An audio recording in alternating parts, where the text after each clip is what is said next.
In about 1980, Margie Hance was mayor of Phoenix at that time, and she had asked Dick Mallery to chair a committee to research and tell the city whether there was a need for a performing arts venue in downtown Phoenix. And that came up. It was badly needed. There were many organizations who needed a place to play, and also Arizona Theater Company needed a place to perform in the Phoenix area that was more than they were used to.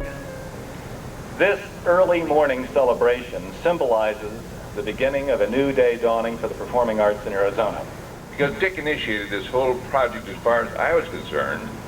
We sat over and had lunch at the Plaza Club one noon years ago, and Dick sprung this idea on us.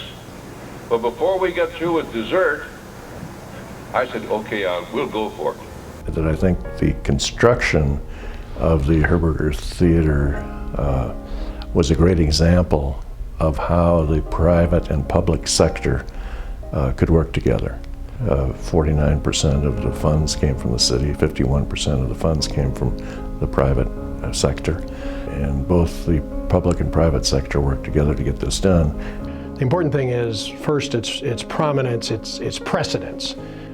It was the groundbreaker. It was the program that I think gave people the sense that downtown Phoenix could in fact be an artistic center, could be a destination, could have the very finest in theatrical productions.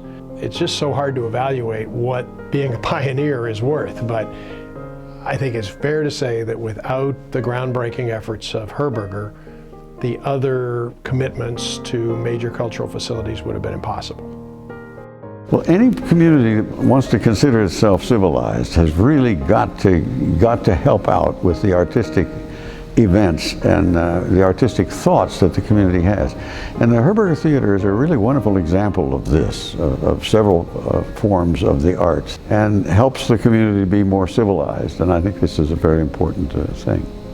The Herberger is one of the central venues that people just simply recognize as the place to go to see theater. So we really have three performing spaces there, and it allows the opportunity for different sized companies to perform at the same time. As I say, several hundred performances a year, 100,000 audience members every year. We have a terrific children's educational program. Most of the children who are now grown up that are on stage will tell you that they are on stage because they went to a play at a theater and said, that's for me, that's what I want to do. And I think that the Herberger Theater Center has acted as a stimulation to a lot of young kids. I hear it all the time. And they are now adults, and I was just talking to someone who ran Disney in Japan.